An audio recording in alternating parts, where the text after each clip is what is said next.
Hey y'all, welcome to the Southern Appalachian Herbal Podcast. I'm Judson Carroll and I'm an herbalist. I'm also a wild crafter, a gardener, and herb grower. I'm coming to you from high atop the beautiful Blue Ridge Mountains of North Carolina, just a stone's throw from the Tennessee line, overlooking the Pisgah National Forest. Absolutely surrounded by the bounty of God's green earth.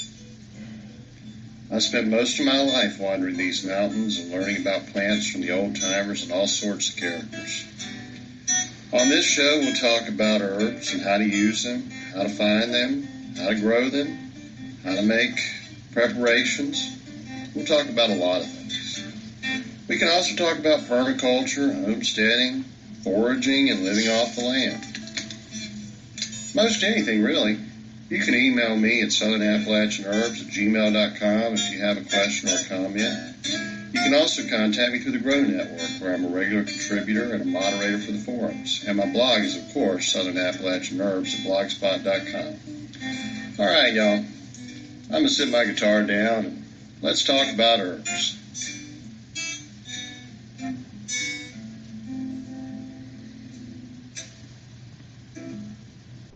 Hey y'all, welcome to this week's show. Today we are going to talk about an herb I consider absolutely foundational to both traditional and modern herbalism. It is an amazing herb. It's one you're going to want to know about, and it's one that has a really fascinating history of use. It's lady's mantle. The Latin name for lady's mantle is alchemia. You may recognize that word is very similar to alchemy. That is because the effects of this herb were so powerful and dramatic that it was considered to be almost magical, almost like something an alchemist would have come up with. So we'll get into that in just a minute, but yes, I've done it again. I did not mention a recipe from my cookbook last week, and y'all let me know it. So I reckon I better get into some good cooking from my new cookbook, The Omnivore's Guide to Home Cooking. And if y'all haven't bought that book yet, well, shame on you. I think it's the best cookbook of this century. Of course, I may be a little biased, but I think it is very good, and the feedback has been wonderful. The reason it's good is not because of me. It may have been written in 2020.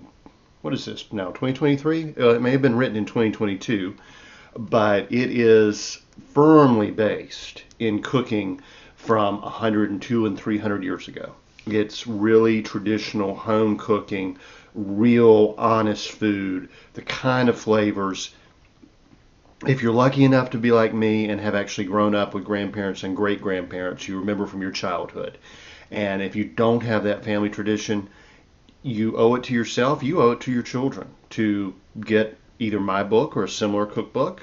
You're probably not going to find a similar cookbook. It's pretty unique, actually. But you owe it to yourself to learn those skills and how to combine those flavors so that your kids grow up with that tradition. I mean, we do not need another generation who knows nothing but chicken nuggets and frozen pizza and has diabetes before they're 10 years old. I mean, seriously, we need to be eating real food. We need to be growing real food. We need to be supporting farmers and raising our own chickens organic, supporting farmers and that do things the right way, that don't use a lot of chemicals and a lot of stuff that can give you cancer and autoimmune diseases and wreck your immune system, etc. So I wanted to talk today because it is, well, we're probably heading into the last week of January. I don't have a calendar in front of me, but I think that's about right. And in the Carolinas, in Georgia, in Virginia, that's about all I can speak to because those are the states I've lived in that are on the coast.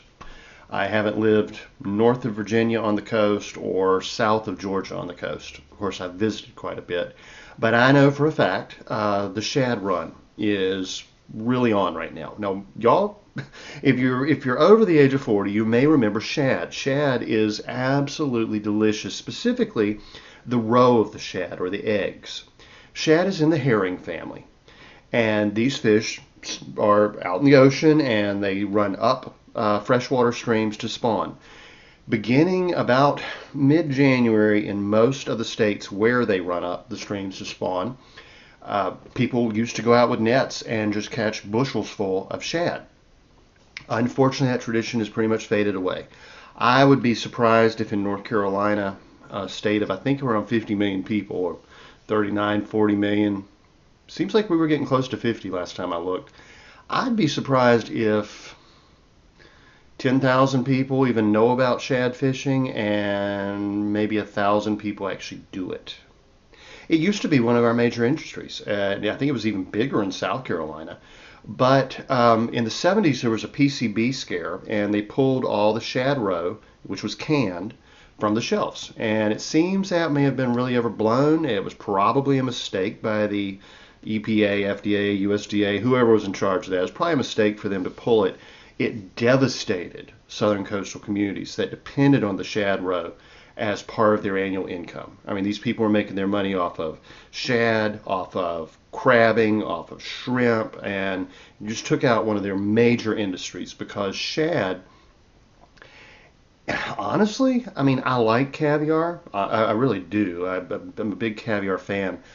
And that can be lumpfish. I may have had beluga once or twice, but I don't spend the money on the really expensive imported etc. and all that. Good stuff, very good, very tasty, very salty. The caviar I make from trout roe I think is a little nicer because I don't salt it as heavily, so I can actually enjoy the flavor of the little fish eggs a little more. But to tell you the truth, and of course salmon caviar is very good, but to tell you the truth, shad roe is superior.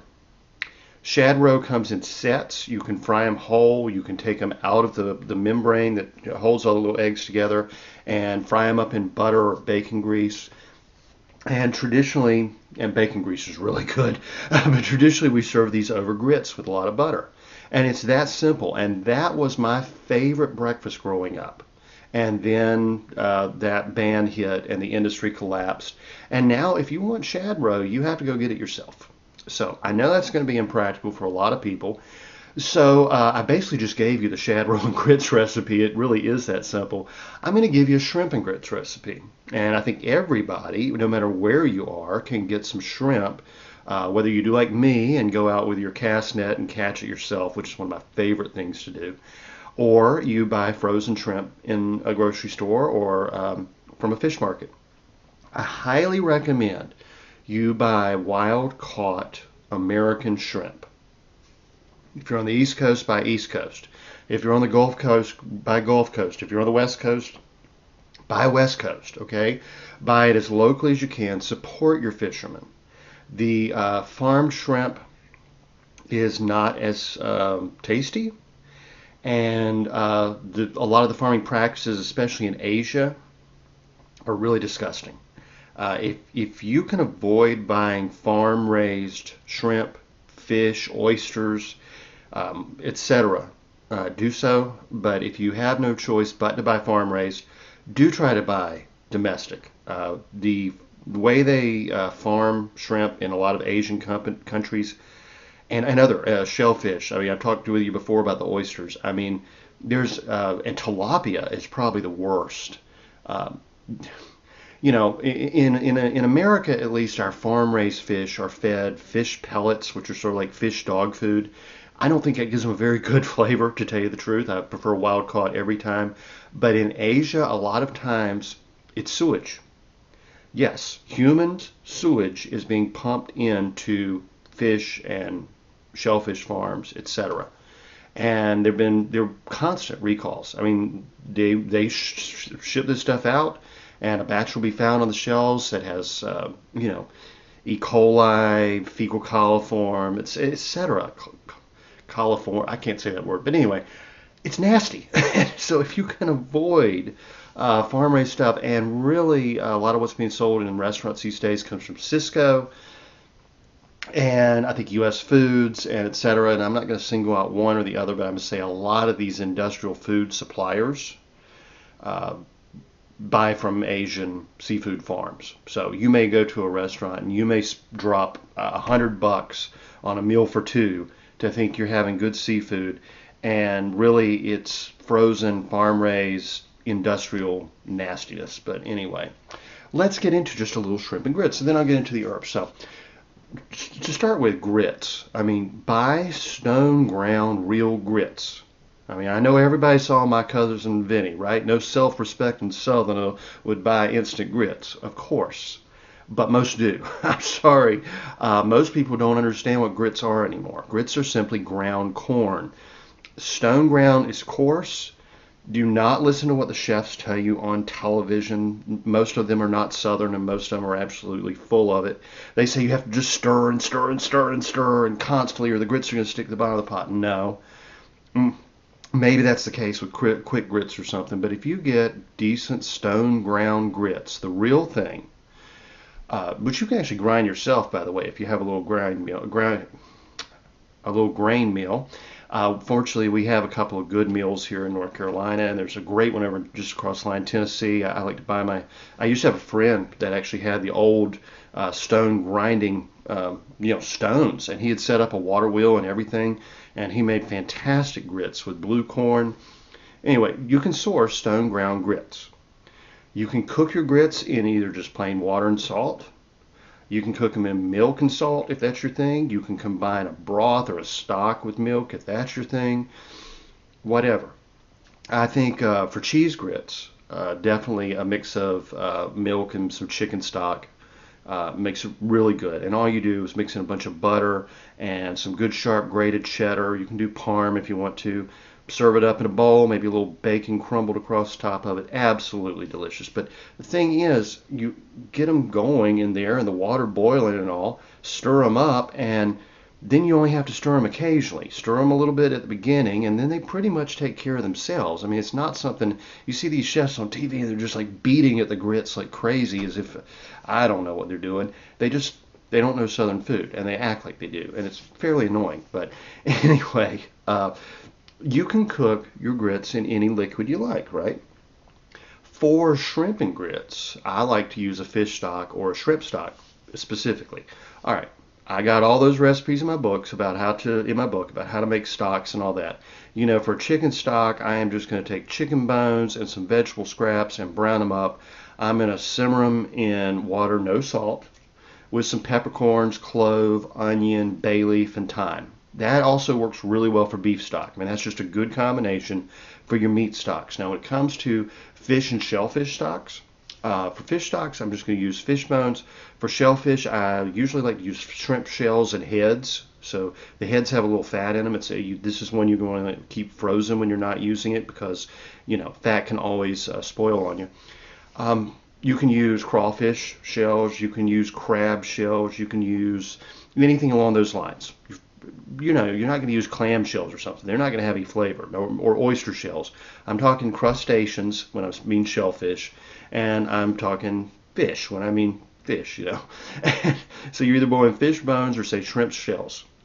I think a really nice combination with that is some black peppercorn, of course, onion, but for the herbs, I like to use parsley. I use parsley quite a bit, and celery leaves. I think that works real well. And again, a couple of cloves just gives it a nice aromatic quality. You don't really get the clove flavor so much as you get just a nice aroma. There are many other herbs that go very well with fish and shellfish that you could certainly use. I mean, fennel, marjoram, dill. Dill is very good in a fish stock. But you want to keep it kind of simple, so you can tailor it, when you're making your soup or whatever. But for this, we're going to get some shrimp stock preferably, and I'm probably just going to go with shrimp stock. May add a little milk to it, but probably just going to go with shrimp stock on this. Salt it to taste, add my grits, and boil them up. Now, part of my heritage does include Creole, so my taste on shrimp and grits goes a little more toward the Creole side. I think in Georgia specifically, there was a fellow that made some fantastic shrimp and grits down near Washington, Georgia, which is one of the prettiest towns on the face of the earth. He liked to use country ham, and I think country ham is wonderful in grits, especially cut into chunks and fry it till it gets a little brown, nice and dark and crispy around the edges. Delicious. But I'll probably use bacon 9 times out of 10. So I'm going to start, and I'm just going to fry up some bacon and render out the fat. Now, if there's enough fat from that bacon, I'm good to go. But I'll usually add some olive oil or butter to this. Okay. Then I'm going to sweat down onion. This is all finely chopped, as finely chopped as you can get it, minced even. Onion, garlic, and celery. I'm going to cook that down real well. I'm going to take my shrimp, peeled, devein them or not, as you choose. I don't care if a shrimp's deveined, honestly, but like my mother, for instance, will not eat a shrimp that has not been deveined. That's no big deal. You just turn it over on the back, take your knife and just slice it open a little bit, and that, what they call the vein, is actually the entire digestive tract of the shrimp. It's very simple, and you just pull it out with your fingernail under running water. I mean, cold running water, and it's super simple. I mean, I can devein a whole pound of shrimp in probably 10 minutes max, 5 minutes probably, closer to that. Anyway, the reason I don't care too much about it is that's all digested protein. It's not going to make you sick or anything, and it actually adds a little flavor to the shrimp because, I know this may turn some people's stomach, but critters tend to taste like what they eat, and shrimp eat a lot of good stuff actually, and so I think non-deveined shrimp has a little bit more of a shrimp flavor. It has a little more richness, but okay, devein them if you want. So anyway, just throw the shrimp in there. Toss in about a half glass of white wine, parsley, celery, leaves, okay, definitely some parsley, and just cook them until they turn pink and curl up, and that's it. That's all I do. Now, you can add to that maybe a little bit more stock. You could add a little flour and butter before you add your liquid and make a roux and make it a nice rich gravy. But that's how I'm going to do my shrimp and grits. So I'm going to put my grits in a bowl. Those grits have been cooked in that stock. They're nice and rich. I'm going to put in my shrimp and all those vegetables sweated down and that flavorful broth. I forgot to mention, I always put some hot pepper in there. Crushed red pepper, cayenne, I don't care, but I like some pepper. So salt and pepper to taste, grated cheese across the top. I think cheddar is wonderful. I think Swiss cheese is even better. A good Emmentaler or Gruyere. You cannot beat it. And that's your shrimp and grits. And honestly, Shad Roe is better still, and it takes less work. But if you've never had legitimate southern shrimp and grits with stone ground grits, you owe it to yourself to try at least once in life. It is fantastic. I got a similar recipe that we do what's called grillades, which are thin cuts of pork usually, but it can also be thin cuts of beef that are cooked with a very almost identical way, just browned up in the pan with the same vegetables, but you do more of a gravy with that one, and you serve that over your grits. And any way you go with it, it's absolutely delicious. And I mean, I am a grits fanatic. I don't think a week's ever gone by in my entire life when I did not eat at least one serving of grits, and usually 3 or 4, full of butter. I usually do not cook my grits with milk, by the way. That's just not part of my family tradition. But either water or some stock or something. Tons of butter, and I love to have my sausage, country sausage, some chopped cucumber and tomato when it's fresh in the garden. Just mix it all in the grits with a nice soft scrambled egg.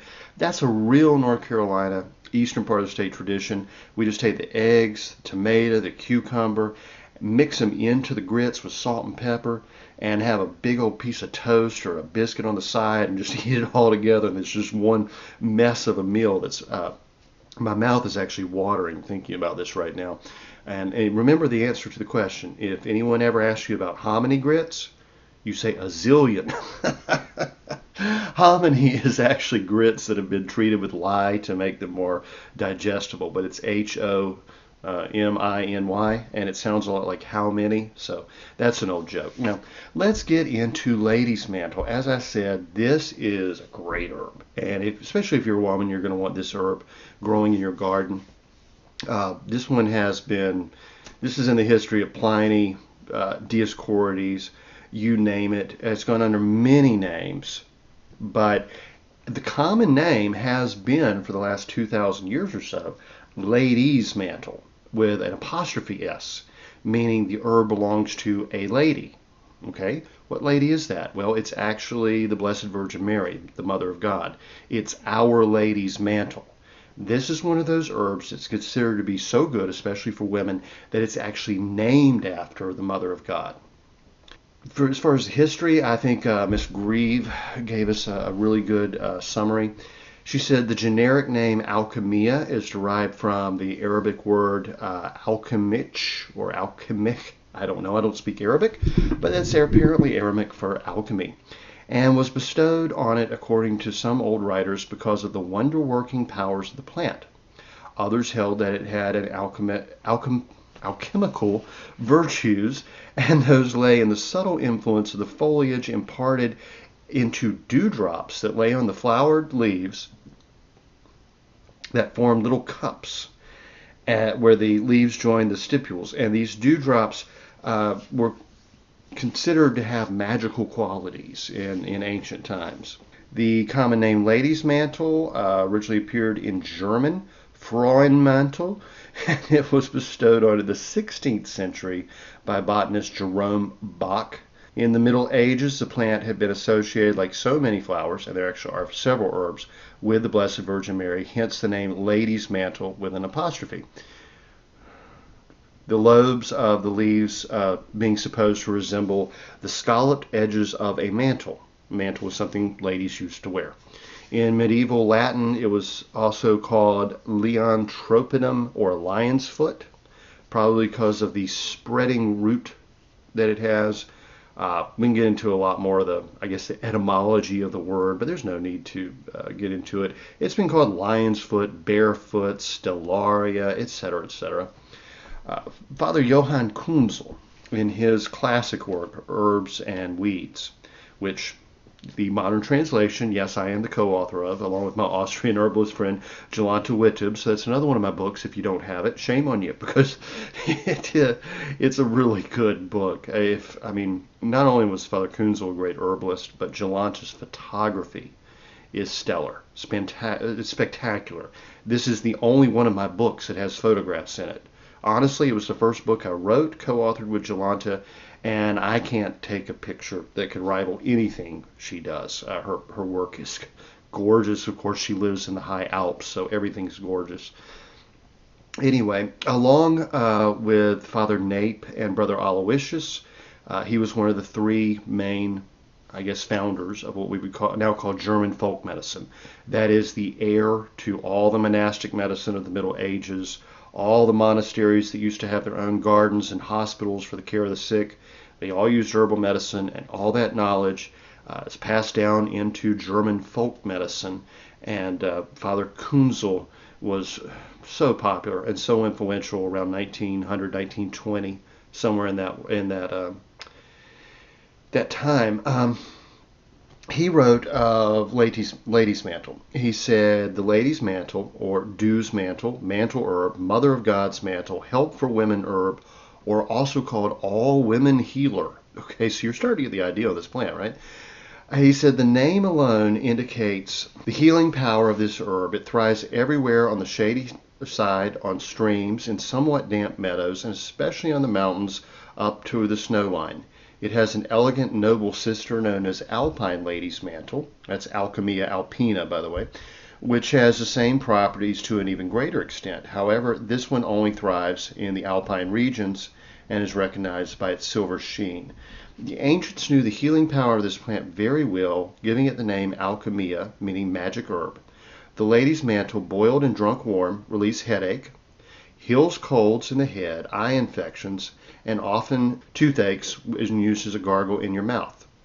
This is really, whenever a young lady usually tells me that she suffers from headaches, even migraines, in conjunction with her menstrual cycle, I always recommend she look into lady's mantle. It's been found effective for that purpose for centuries.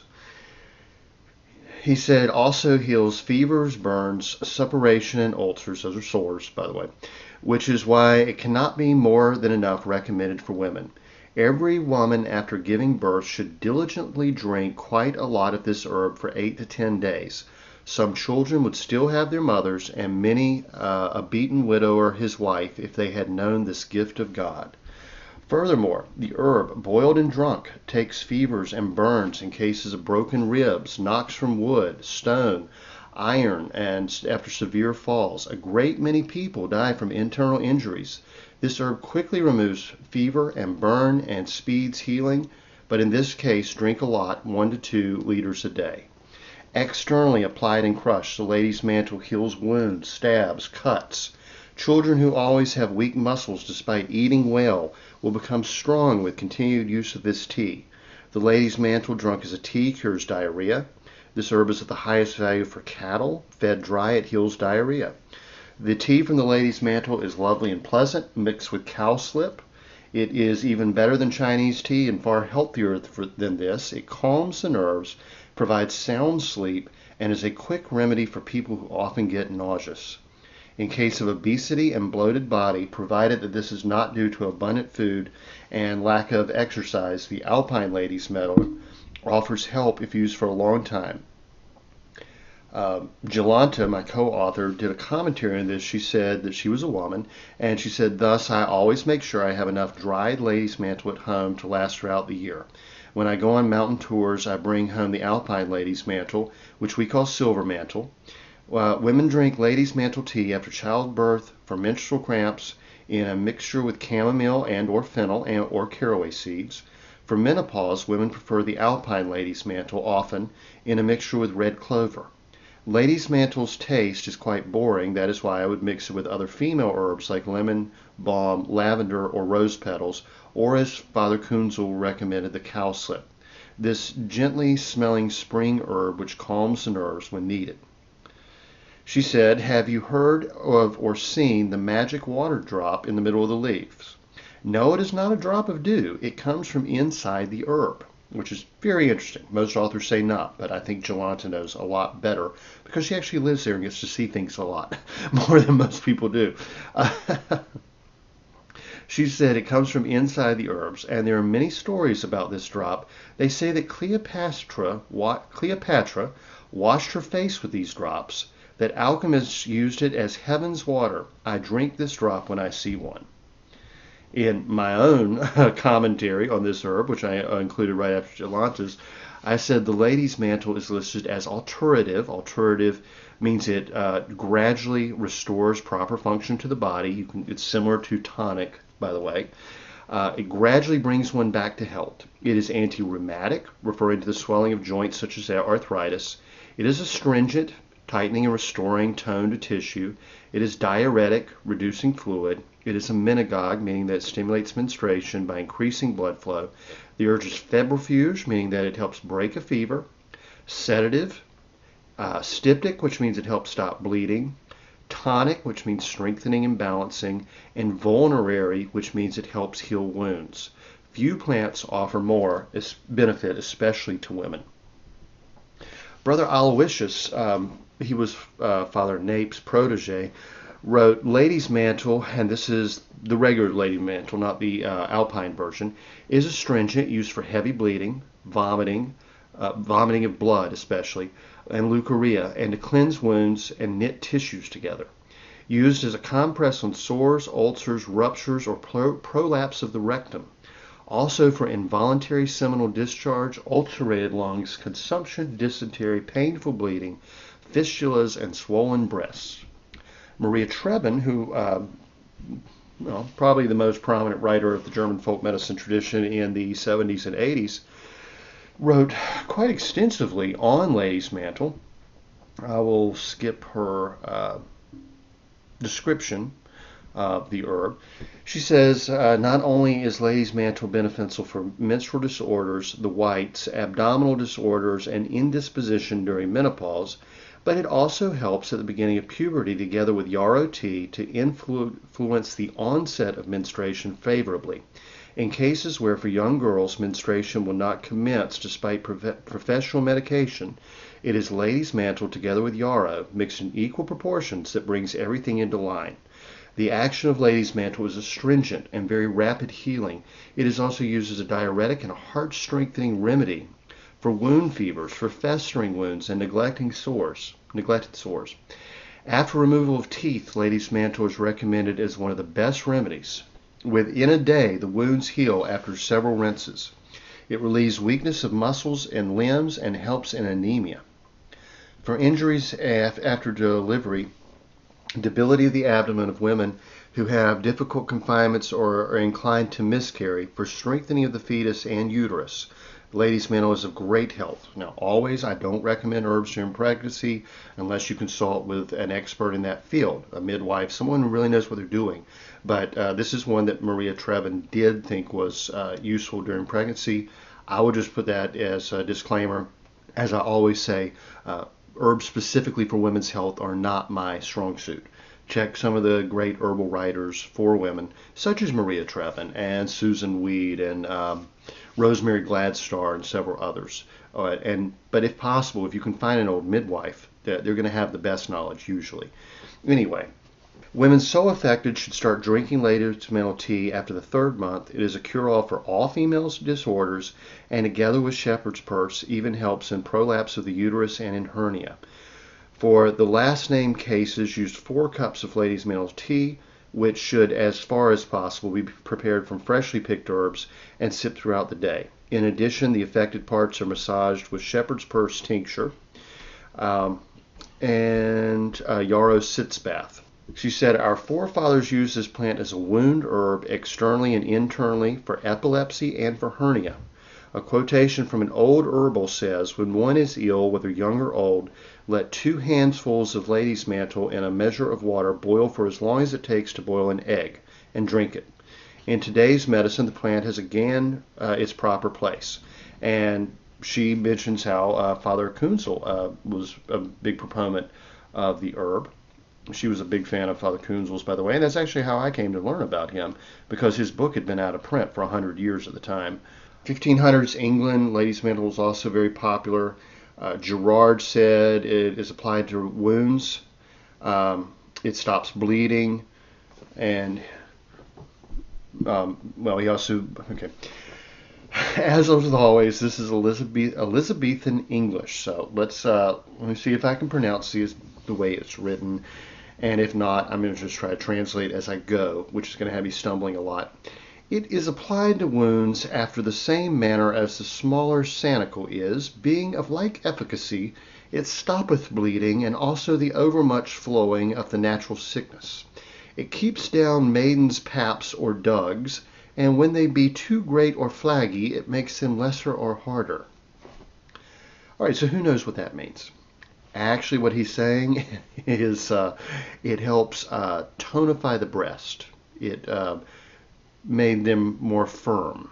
So I'll leave that there and leave that to your imagination. Culpeper says, Venus claims the herb as her own. Now what he means by that is it's a women's herb. Ladies' Mantle is very proper for those wounds that have inflammations, and it is very effectual to stay bleeding, vomiting, fluxes of all sorts, bruises by falls and otherwise, helps ruptures, and such women as have large breasts, causing them to grow less and hard. It was actually thought to reduce breast size, which apparently in England in the 1500s was something women wanted to do. I think we've kind of gone in the opposite direction since then, but I'll leave that for another day. That's neither here nor there. Being both drank and outwardly applied, the distilled water drank for 20 days together helps conception and to retain the birth. That means it helps against miscarriage. If the women do sometimes also sit in a bath made of the decoction of the herb, it is one of the most singular wound herbs that is, and therefore highly prized and praised by the Germans, who use it for all wounds inward and outward, to drink a decoction thereof and wash the wounds therewith, or dip tents therein and put them into the wounds. Tents, I think he's basically just saying use it as a wash. He's saying some cloth. Again, this is 1600 in England, so you got to kind of translate a little bit. He says it wonderfully dries up all humidity or dampness of the sores and abates inflammation therein. It quickly heals all green wounds, not suffering any corruption to remain behind, which means it probably has some antibiotic properties or antiseptic properties, and cures all old sores, including fistulas, and ulcerated sores, which he would call hollows. In the Irish tradition, John Kehoe tells us, it removes the pain and heat of all inflamed wounds, ulcers, and boils. It can be applied to women's breasts to make them small and firm. It stops internal bleeding and menstrual flow. It can cure burns and scalds. It is also good for encouraging conception in women. As for the medicinal uses of lady's mantle in, say, the 1930s, Miss Grieve tells us the lady's mantle has astringent and styptic properties on account of the tannin it contains.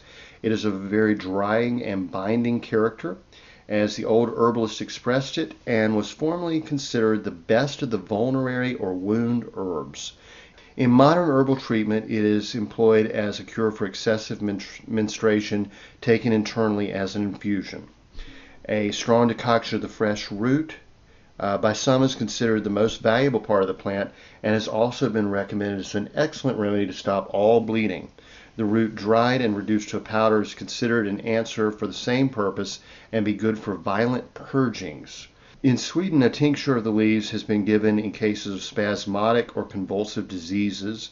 An old authority states that if placed under a pillow at night, the herb will promote quiet sleep.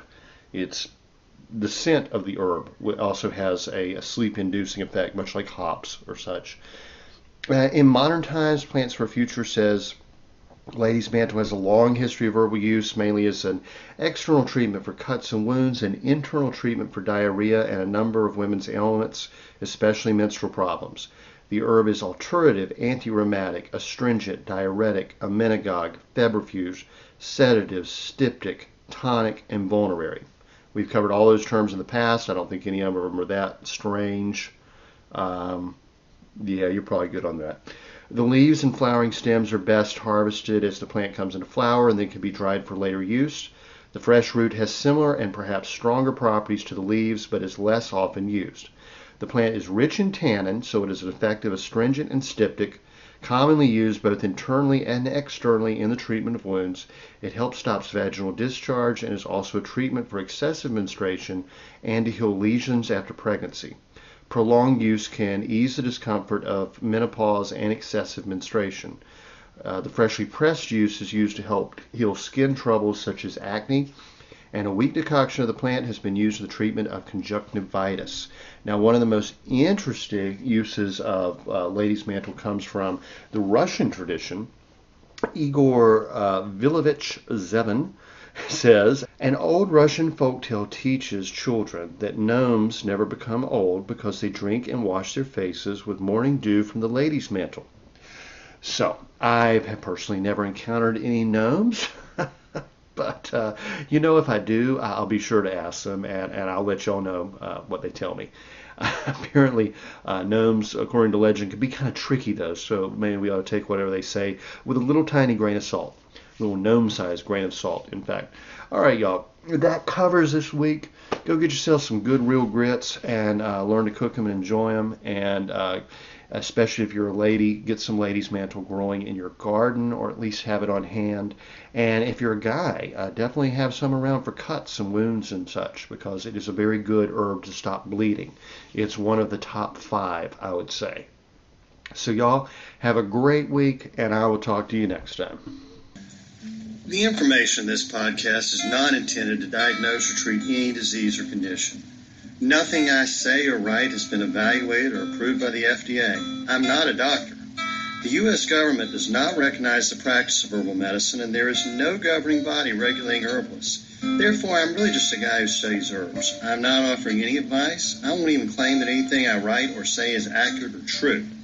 I can tell you what herbs have been traditionally used for. I can tell you my own experience and if I believe an herb has helped me. I cannot nor would I tell you to do the same. If you use an herb anyone recommends, you are treating yourself. You take full responsibility for your health. Humans are individuals and no two are identical. What works for me may not work for you. You may have an allergy, a sensitivity, an underlying condition that no one else even shares and you don't even know about. Be careful with your health. By continuing to listen to my podcast or read my blog, you agree to be responsible for yourself, do your own research, make your own choices, and not to blame me for anything ever.